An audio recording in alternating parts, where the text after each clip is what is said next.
Hello friends, welcome to V classes guys. और दोस्तों, आज का जो क्लास है वो बहुत ही डिफरेंट रहने वाला है। मैं आपको बता दूं दोस्तों कि ग्रुप डी का जो एग्ज़ाम्स होने वाला है और एनटीपीसी सीबीटी 2 का जो एग्ज़ाम्स होने वाले हैं, उसके लिए दोस्तों ये जो सेशन है मोस्ट इंपॉर्टेंट और न्यू पैटर्न बेस पे हमने तैयार किया हुआ है।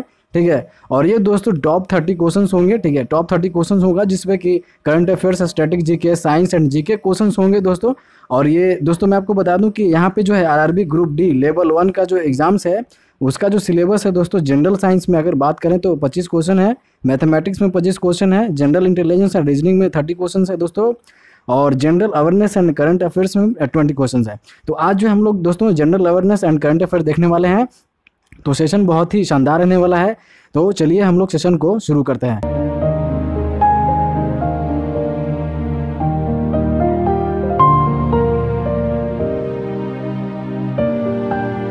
और दोस्तों मैं आपको बताना चाहता हूं कि जो है सेशन को लाइक शेयर सब्सक्राइब तो करेंगे ही। ठीक है दोस्तों। और मैं बता दूं कि जो करंट अफेयर के 10 क्वेश्चन जो है, 10 क्वेश्चन जो है दोस्तों, ठीक है, करंट अफेयर के जो 10 क्वेश्चन है वो 20 क्वेश्चन के बाद 30 क्वेश्चन है टोटल, लेकिन 10 क्वेश्चन जो है दोस्तों हमने टॉप करंट अफेयर्स हमने रिसीव किया हुआ है, उठाया हुआ है। तो कंटेंट बहुत अच्छा रहने वाला है वो। तो आपको जो है वो एनटीपीसी और ग्रुप डी के लिए बहुत ही यूजफुल रहने वाला है। तो चलिए हम लोग सेशन को स्टार्ट करते हैं पहले क्वेश्चन के साथ। और हर एक क्वेश्चन के साथ मैं कुछ ना कुछ आपको एक फैक्ट्स दूंगा ही। ठीक है, तो डोंट वरी। और चलिए शुरू से अंत तक जरूर देखना सेशन को। तो पहले क्वेश्चन देखिए, पहला क्वेश्चन जो है वो कौन सा जीव त्वचा से सांस लेता है। तो स्किन से सांस लेने वाला कौन सा जीव है, आपको ये बताना है। तो इन ऑप्शनों में से आपको जो है बी ऑप्शन रहने वाला है दोस्तों। ठीक है, केचुआ जो है दोस्तों, ये जो है त्वचा से सांस लेता है। पहली बात तो ये है। दूसरी बात है दोस्तों कि ये एनालिडा जाति में पाए जाने वाला एक प्रकार का कीड़ा है। ठीक है, तो इसके जाति का नाम बता देता हूँ आपको, कभी कभी एग्जाम से पूछता है। ठीक है, एनालिडा। ठीक है, तो आपको याद रखना है दोस्तों कि एनालिडा जाति में पाए जाने वाला एक प्रकार का कीड़ा है। ठीक है दोस्तों, तो B option will be right answer of this question. चलिए नेक्स्ट क्वेश्चन की ओर बढ़ते हैं दोस्तों। ठीक है, और नेक्स्ट क्वेश्चन जो है केन बेतवा लिंक नहर। ठीक है, केन बेतवा लिंक नहर किस राष्ट्रीय उद्यान से गुजरती है। तो मैं आपको बता दूं दोस्तों कि केन बेतवा लिंक नहर जो है वो पन्ना राष्ट्रीय उद्यान से गुजरती है। ठीक है, पन्ना राष्ट्रीय उद्यान। और पन्ना राष्ट्रीय उद्यान जो है दोस्तों ये एमपी में है। ठीक है, पहली बात तो ये है। और दूसरी बात ये है कि दोस्तों ये टाइगर रिजर्व है। ठीक है, टाइगर रिजर्व है, आपको ये भी याद रखना है। ठीक है दोस्तों, चलिए नेक्स्ट क्वेश्चन की ओर बढ़ते हैं दोस्तों। ठीक है, और नेक्स्ट क्वेश्चन जो है सबसे बाह्य वॉल। ठीक है दोस्तों, सबसे बाह्य वॉल को डैश कहा जाता है और इसमें बाह्य दल होते हैं। तो मैं आपको बता दोस्तों कि बाह्य वॉल को जो है वो बाह्य दल पुंज कहा जाता है और इसमें बाह्य दल भी होते हैं। तो बाह्य दल पुंज किसको बोलते हैं, बाह्य वॉल को। पहला क्वेश्चन तो ये है। दूसरा क्वेश्चन ये है कि इसमें बाह्य दल भी होते हैं। ठीक है, तो क्वेश्चन पूछते हैं और इसके बारे में बता दूं कि जो बाह्य दल पुंज है दोस्तों वो क्या करता है कि बंद कली की रक्षा करने में मदद करता है। जैसे कि कोई किसी चीज़ का कली है, जैसे फूल है, पौधा है, किसी भी चीज़ का, मान लो कि ये मैंने बना दिया कली, फूल। ठीक है, और ये जो है तो ये क्या करता है कि बंद कली की रक्षा करने में मदद करता है। ठीक है, कौन सा, ये बाह्य दल पुंज। ठीक है, चलिए नेक्स्ट क्वेश्चन की ओर बढ़ते हैं दोस्तों। ठीक है, और नेक्स्ट क्वेश्चन जो है, नेक्स्ट क्वेश्चन भी बहुत अच्छा रहने वाला है। देखिए, उड़ीसा में लौह अयस्क कहाँ मिलता है। तो आपको बताना है कि उड़ीसा में जो लौह अयस्क है दोस्तों वो कहाँ कहाँ कहाँ पाया जाता है। देखिए इसमें इसमें जो है दोस्तों मयूरभंज जिला, ठीक है, और केंदुझर जिला, ठीक है, ये दोनों जगह पे मिलती है लौह अयस्क उड़ीसा में। ठीक है, तो that means right option will be C option 1 and 2 दोनों। ठीक है, तो इसमें कुछ नहीं था, इस ऐसे ही। चलिए तो 5 क्वेश्चन की ओर बढ़ते हैं दोस्तों। ठीक है, 5 क्वेश्चन जो है इसमें देखते हैं दोस्तों कि 12वीं शताब्दी के मध्य में ओके डैश के चौहान द्वारा तोमर राजपूतों को पराजित किया गया था। तो देखिए कहाँ के जो चौहान थे दोस्तों जो तोमर राजपूतों को पराजित किया था, तो ये अजमेर के चौहान थे। ठीक है दोस्तों, जिनके द्वारा तोमर राजपूतों को पराजित किया गया था। 12वीं शताब्दी के मध्य की बात है। ठीक है, और ठीक है, तो चलिए नेक्स्ट क्वेश्चन की ओर बढ़ते हैं दोस्तों। इसमें इतना ही। और यहाँ आते हैं ज़बरदस्त क्वेश्चन पे। इसमें बहुत कुछ गेन करने को मिलेगा दोस्तों आपको। और लाइक शेयर सब्सक्राइब जरूर करें दोस्तों, बहुत सेशन अच्छा रहने वाला है, अभी तो स्टार्ट है। चलिए, तो ये क्वेश्चन है दोस्तों कि डेयरी जो है वो आर्थिक गतिविधि के किस क्षेत्र में आती है। तो डेयरी जो है दोस्तों किस सेक्टर में आती है। ठीक है, तो आपको ये बताना है कि इकोनॉमी के किस सेक्टर में आती है। तो भली बातें आपको पता होगा, इकोनॉमी पढ़ते होगे आप। ठीक है, तो ये जो है दोस्तों प्राइमरी सेक्टर में आती है, प्राथमिक क्षेत्र में आती है।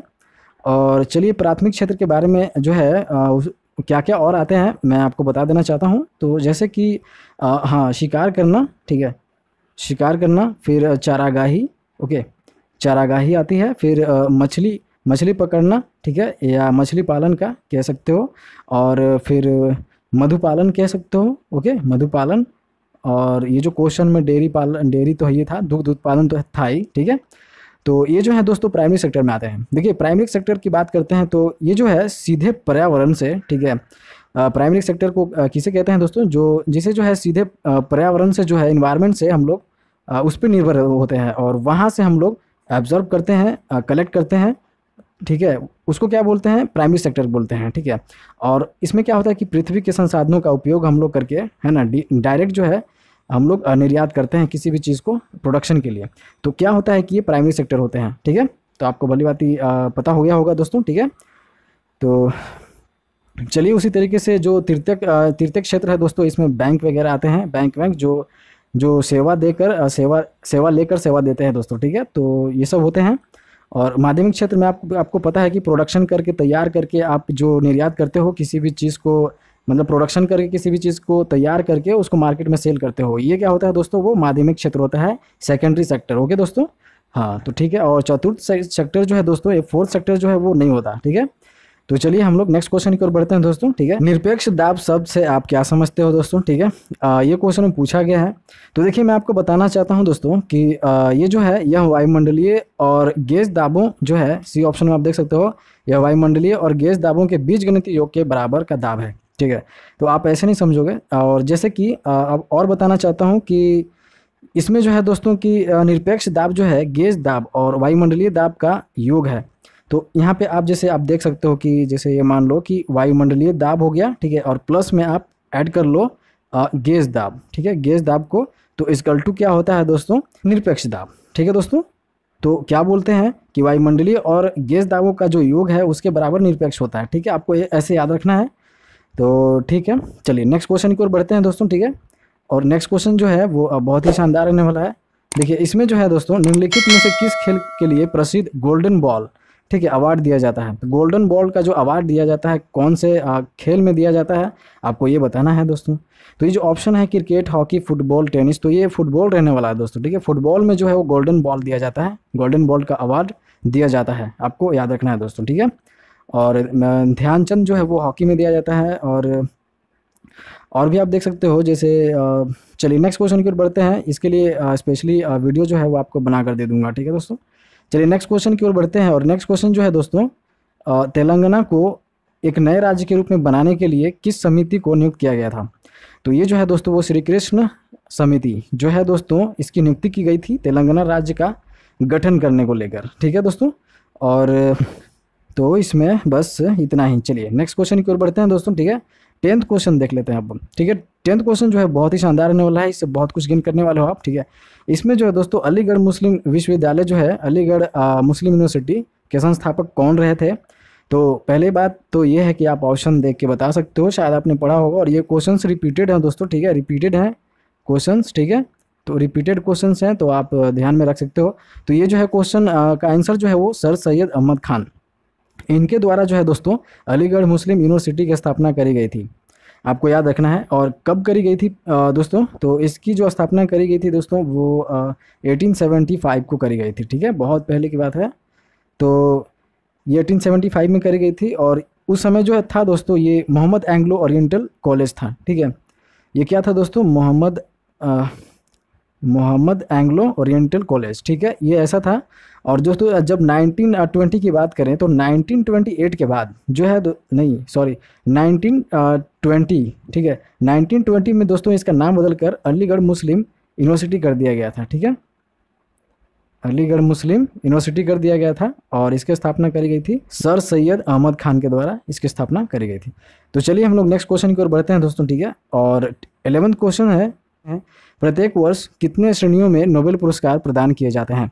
तो ये जो है दोस्तों नोबेल पुरस्कार कितने श्रेणियों में की जाती है, कितने श्रेणियों में प्रदान किए जाते हैं। तो ये जो है दोस्तों 6 कैटेगरी में दिया जाता है नोबेल पुरस्कार, ठीक है। तो आपको याद रखना है, ओके।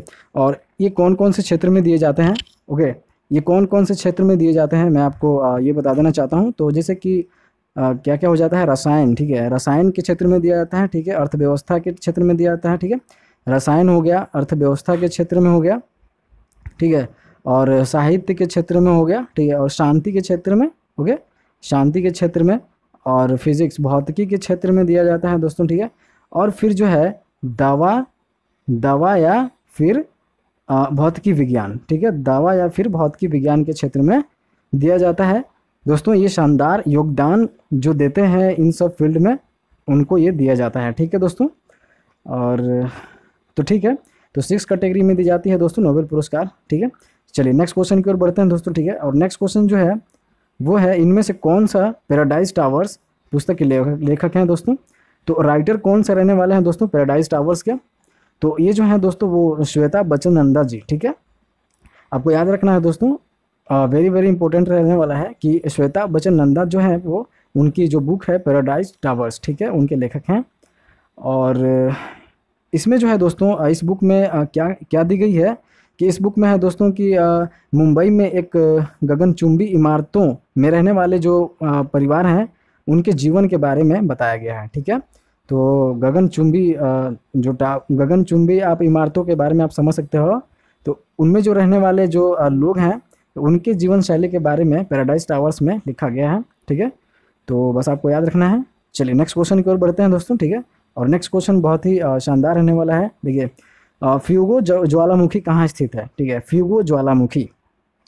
तो आपको बताना है दोस्तों फ्यूगो ज्वालामुखी कहाँ स्थित है। तो मैं आपको बताना चाहता हूँ कि ये ग्वाटेमाला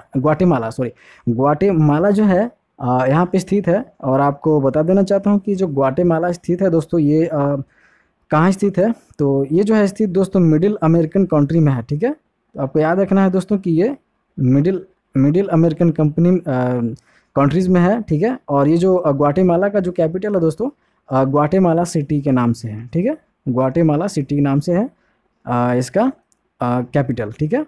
और ये मिडिल कंट्री है दोस्तों, ठीक है, अमेरिका का। तो यहाँ पे जो है दोस्तों फ्यूगो ज्वालामुखी पाया जाता है। चलिए नेक्स्ट क्वेश्चन की ओर बढ़ते हैं दोस्तों। और बहुत ही शानदार सेशन है, तो आप एक बार लाइक शेयर सब्सक्राइब जरूर कर सकते हैं दोस्तों, ठीक है। तो लाइक तो बनता ही है। चलिए तो 14 क्वेश्चन जो है दोस्तों इसमें बोलता है कि यूनेस्को की विश्व धरोहर स्थल हम्पी जो है स्थित विरूपाक्ष मंदिर विजयनगर साम्राज्य के निम्नलिखित शासकों में से किसके शासनकाल के दौरान बनाया गया था। तो ये जो बताना है दोस्तों कि विरूपाक्ष मंदिर जो है विजयनगर साम्राज्य के कौन सा ऐसा शासक था जो जिसके शासनकाल में ये बनाया गया था, ठीक है। और ये जो है दोस्तों यूनेस्को की विश्व धरोहर स्थल में इसको ऐड किया गया है, ठीक है। तो वर्ल्ड हेरिटेज साइट में भी इसको यूनेस्को का ये शामिल किया गया है। तो ये जो है दोस्तों देवराय सेकंड जो थे इनके शासनकाल में जो दोस्तों विरूपाक्ष मंदिर जो है इनकी स्थापना करी गई थी, ठीक है दोस्तों। तो आपको याद रखना है। और तो बस इतना ही इसमें। चलिए नेक्स्ट क्वेश्चन की ओर बढ़ते हैं। और सो दोस्तों एक और बात कि हरिहर फर्स्ट और बुका फर्स्ट ने संगम राजवंश की स्थापना करी थी, ठीक है दोस्तों। तो हरिहर वंश,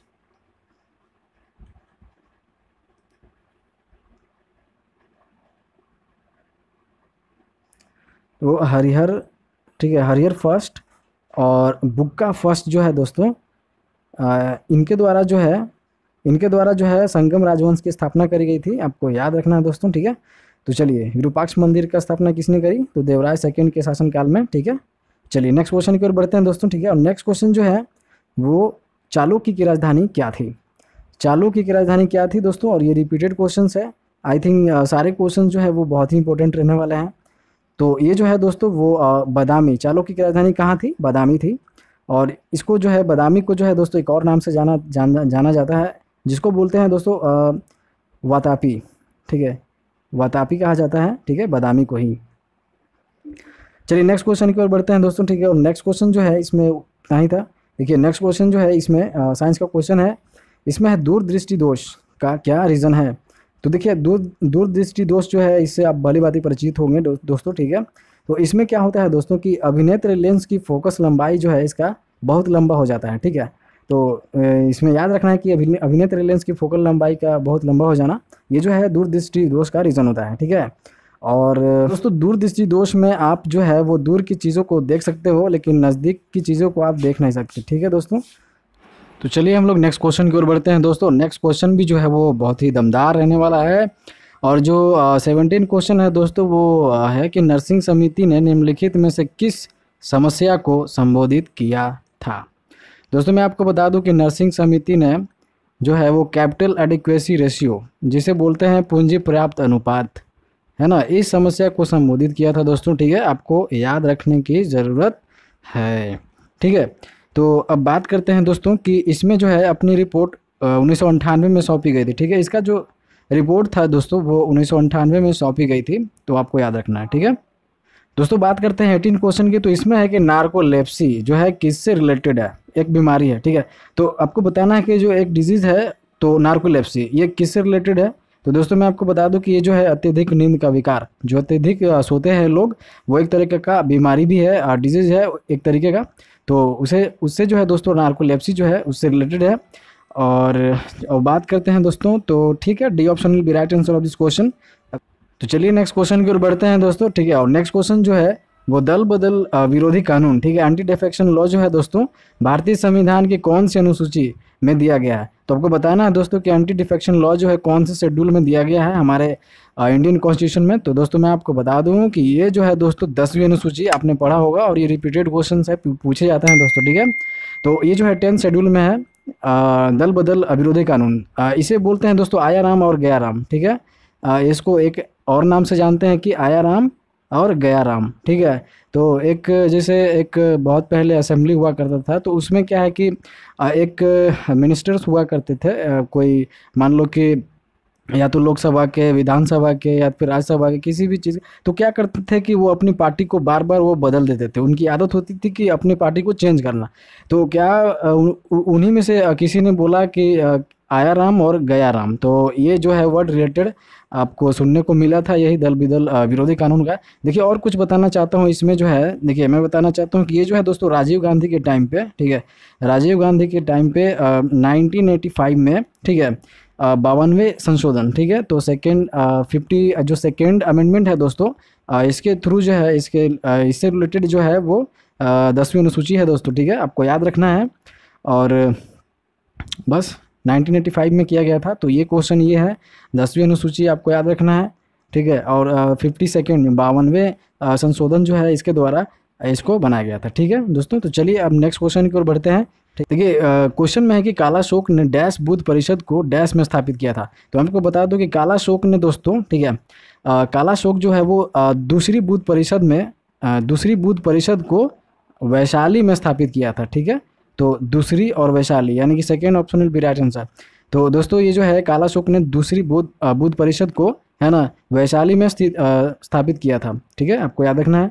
और दोस्तों मैं आपको बता दूं इसमें इससे रिलेटेड कुछ और है कि 383 ईस्वी पूर्व में वैशाली में दूसरी बौद्ध परिषद स्थापित की गई थी। ठीक है, तो मैं आपको बता दूं कि 383 ईसा पूर्व, ठीक है, 383 ईसा पूर्व में जो है कि वैशाली में दूसरी बौद्ध परिषद स्थापित की गई थी। ठीक है, 383 ईसा पूर्व, याद रखना है। ठीक है, अब जो है दोस्तों हम लोग बहुत ही धांसू क्वेश्चन जो दोस्तों की करंट अफेयर्स से रिलेटेड है, तो ये most important for all exams रहने वाले हैं। तो चलिए हम लोग करंट अफेयर्स को देख लेते हैं दोस्तों। जो 10th क्वेश्चन होंगे वो करंट अफेयर होंगे और न्यू रिलेटेड हैं दोस्तों, न्यू पैटर्न बेस्ड पे, और 2021 के ही है सारे। ठीक है, तो आपको देखना है शुरू से अंत तक। देखिए 21 जो क्वेश्चन है दोस्तों, किस राज्य ने आर्थिक सलाहकार परिषद, इकोनॉमिकल एडवाइजरी काउंसिल, ठीक है, स्थापित करने की योजना बनाई है। तो ये कौन है दोस्तों? ठीक है, तो ये जो है इकोनॉमिक एडवाइजरी काउंसिल जो है किसके द्वारा स्थापित करने की योजना बनाई जा रही है दोस्तों? तो ये तमिलनाडु है। ठीक है, तमिलनाडु आपको याद रखना है।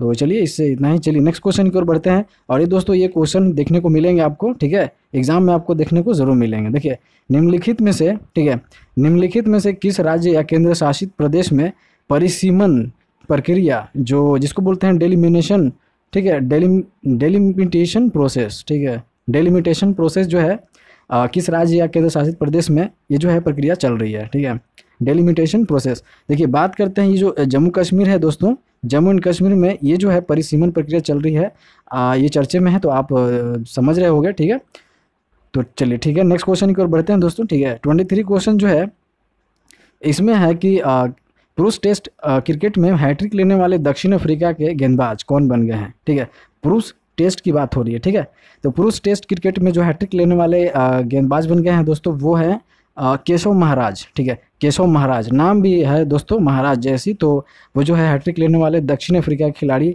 रह चुके हैं, अभी बन गए हैं। तो आपको याद रखना है केशव महाराज। चलिए नेक्स्ट क्वेश्चन की ओर बढ़ते हैं दोस्तों, ठीक है। नेक्स्ट क्वेश्चन में जो है वो 24 क्वेश्चन देख लेते हैं। इसमें है कि 2021 के लिए प्रतिष्ठित CEU मतलब ओपन सोसाइटी प्राइज़ फॉर 2021 से किसे सम्मानित किया गया है दोस्तों, ठीक है। तो आपको बताना है दोस्तों कि CEU open society prize for 2021 जो है वो से किसे सम्मानित किया गया है दोस्तों, ठीक है। तो इसका I think right answer will be कौन सा रहने वाला है, के शैलजा, ठीक है।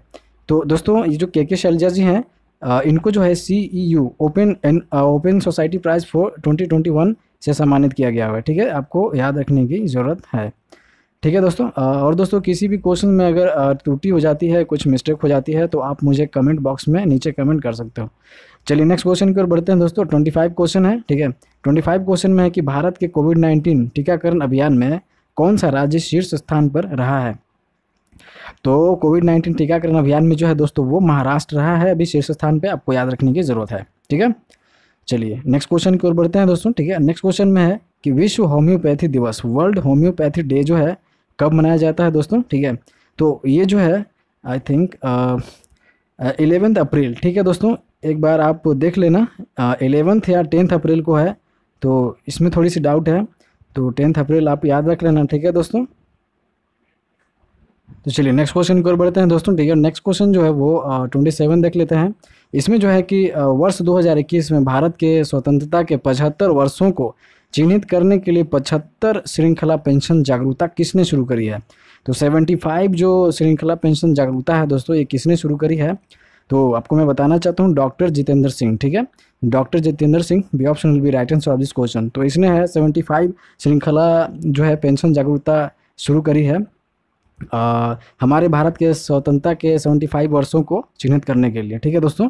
तो चलिए नेक्स्ट क्वेश्चन की ओर बढ़ते हैं, ठीक है। नेक्स्ट क्वेश्चन जो है वो इंपॉर्टेंट रहने वाला है। देखिए वीडियो कॉन्फ्रेंस के माध्यम से 2021 जो है वो रायसीना डायलॉग का उद्घाटन किसने किया हुआ है। और दोस्तों ये वेरी इंपॉर्टेंट है, ये क्वेश्चन पूछा ही जाएगा, वो लिख के रख लो कहीं पैकेट में, ठीक है दोस्तों। तो बात करते हैं कि रायसीना डायलॉग जो है दोस्तों वो का उद्घाटन किसने करी है। तो ये जो है वो नरेंद्र मोदी जी के द्वारा करी गई है, ठीक है दोस्तों। चलिए नेक्स्ट क्वेश्चन की ओर बढ़ते हैं, ठीक है। और 29 क्वेश्चन है, सेकंड लास्ट है दोस्तों, ठीक है। 29 क्वेश्चन जो है डैश ने अपनी डिजिटल भुगतान को संभालने के लिए घरेलू भुगतान कंपनी पेटीएम को नियुक्त किया गया है, ठीक है। तो कौन है जो डिजिटल भुगतान को संभालने के लिए घरेलू भुगतान अपनी कंपनी जो पेटीएम को नियुक्त किया गया है दोस्तों, तो किसके द्वारा। तो ये दोस्तों याद रखना है कि life insurance corporation of India LIC के द्वारा जो है वो करी गई है, ठीक है दोस्तों। तो आपको याद रखना है, ठीक है। नेक्स्ट क्वेश्चन की ओर बढ़ते हैं दोस्तों। और नेक्स्ट क्वेश्चन जो है वो लास्ट क्वेश्चन होगा। और देखिए इसमें जो है कि पंडित राजन मिश्रा का अप्रैल 2021 में निधन हो गया, वे किस घराने से संबंधित थे। तो दोस्तों मैं आपको बता दूं कि ये जो है दोस्तों ये बनारस घराने से संबंधित रखते थे, ठीक है दोस्तों। तो एक बार इसे भी चेक कर लेना दोस्तों इस क्वेश्चन को, ठीक है 30 को। तो आई थिंक जो है बनारस से संबंधित थे, रिलेटेड थे, तो आप एक बार चेक कर लेना, ठीक है दोस्तों। तो दोस्तों आज का जो सेशन है वो यहीं समाप्त होता है। आई होप कि आपने बहुत कुछ गेन किया होगा। तो दोस्तों अभी जो हमने स्टार्ट करी है तो SSC के लिए भी हमने फुल कोर्स स्टार्ट करी है, क्रैश कोर्स के लगभग, जैसा ही आप समझ सकते हो। और SSC का भी नोटिफिकेशन आया था दोस्तों कि जो है एग्ज़ाम्स जो है जुलाई के एंड में या जुलाई के हाफ में ले सकता है एग्ज़ाम्स, ठीक है दोस्तों। और बात करते हैं रेलवेज़ की, जो ग्रुप डी का एग्ज़ाम है दोस्तों, ठीक है, इसका जो है वो 2-3 महीने के अंदर में विदिन 3 मंथ में इसका भी एग्ज़ाम्स होने वाले हैं। तो इसके लिए ज़ोर शोर से लग जाओ दोस्तों। तो ग्रुप डी और SSC मतलब रेलवे और SSC के लिए हमारे चैनल पे तैयारी की जाती है। तो आप जो है इस सेशन को लाइक शेयर सब्सक्राइब करके, ठीक है, अगली वीडियोज़ का वेट करें आप। तो तब तक के लिए मिलते हैं अगली वीडियो में, तो मिलते हैं, धन्यवाद।